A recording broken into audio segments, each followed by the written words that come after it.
Hi, I'm Sue Hindle, and tonight this special Christmas edition of Pulse Television comes to you from Carols by the Bay here on the Geelong Waterfront. Tonight we're celebrating everything Christmas in the region. We'll be chatting with Santa at the carousel, finding out about adopting adult cats for Christmas, checking out the Dutch festive traditions, finding out about food for fines at the Geelong West Library and more. Firstly, Sally went along to the National Wool Museum to help out Frosty the Snowman. As you know, I'm down here at the National Wool Museum in Geelong, and joining me is Michelle and Sarah, and they're here to talk about the Christmas in the Woolshed program. Michelle and Sarah, welcome to Pulse Television. Sarah, tell us a little bit about the Christmas in the Woolshed program. So it's a program that runs every December aimed at children age 2 to grade 2, where we go through a bit of a Christmas adventure, which this year is a winter wonderland. And along the adventure that you're searching for someone, who are you searching for? We're searching for my friend Frosty the Snowman. He's lost his magic hat. Okay, Frosty's lost his magic hat, and along the way the children get to do a lot of activities, fun activities in search of Frosty, such as, Sarah? So we find and decorate a Christmas tree, we explore the northern lights, and we bake gingerbread cookies. Okay, and the groups you have to obviously book to take part in the program, and how do people make a booking? So just phoning the Wool Museum on our information line, so that's 52724701, and there's also more information on our website. Okay, and groups are running 3 times daily. They can be as minimum of 10 children and groups up to 30. So if you're looking for something for a kid's party leading up to Christmas, it would be an absolutely fantastic thing to do. So we're going to take a look around now and have a look at some of the fun activities that are on offer here.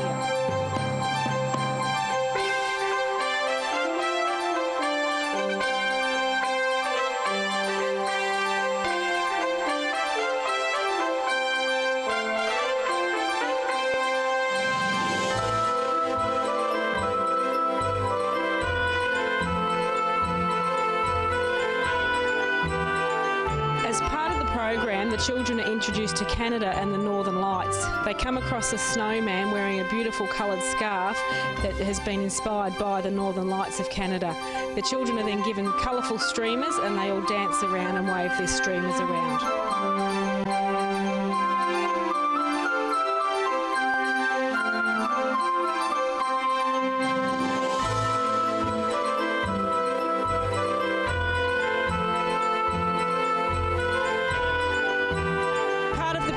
They get to make their own snowball and get to take that home with them at the end of the program. It's fantastic. And come into this beautiful winter wonderland tent and throw snow at each other.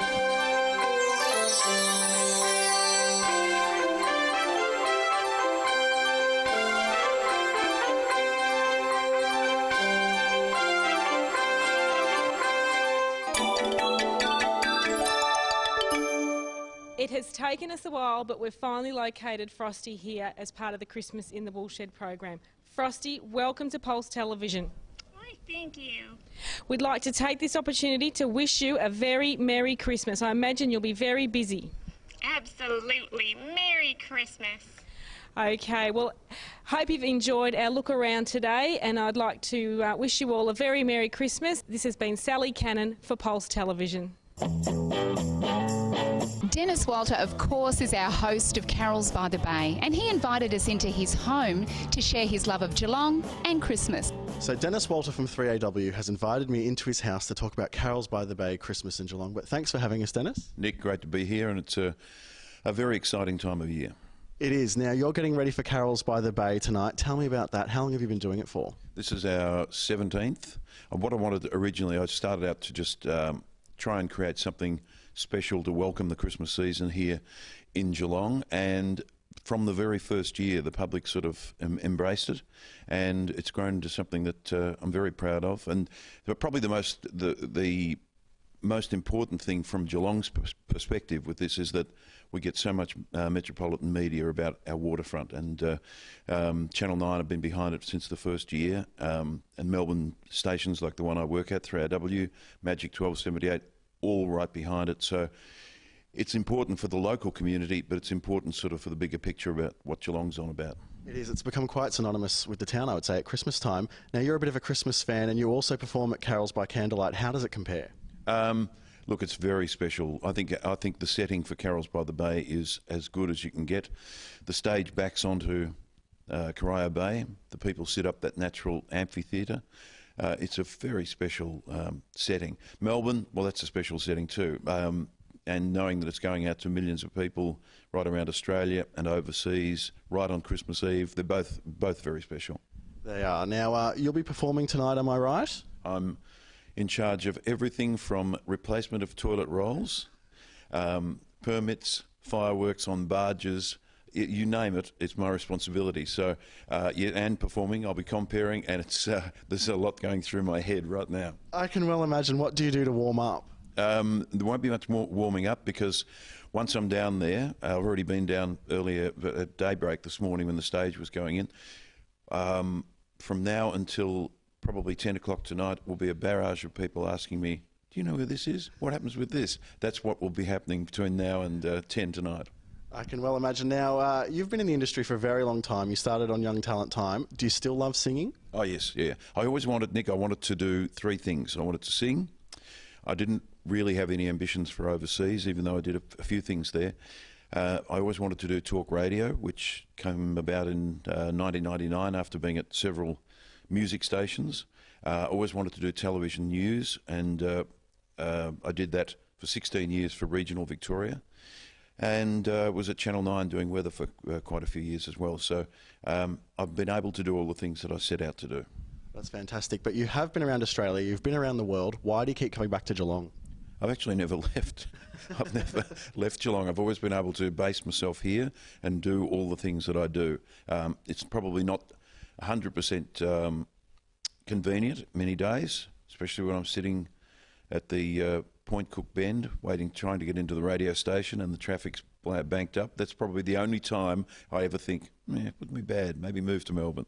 But it won't ever happen. Not with this beautiful view you've got here, but thanks for chatting to us, Denis, and good luck tonight. Thank you, and Merry Christmas to everybody.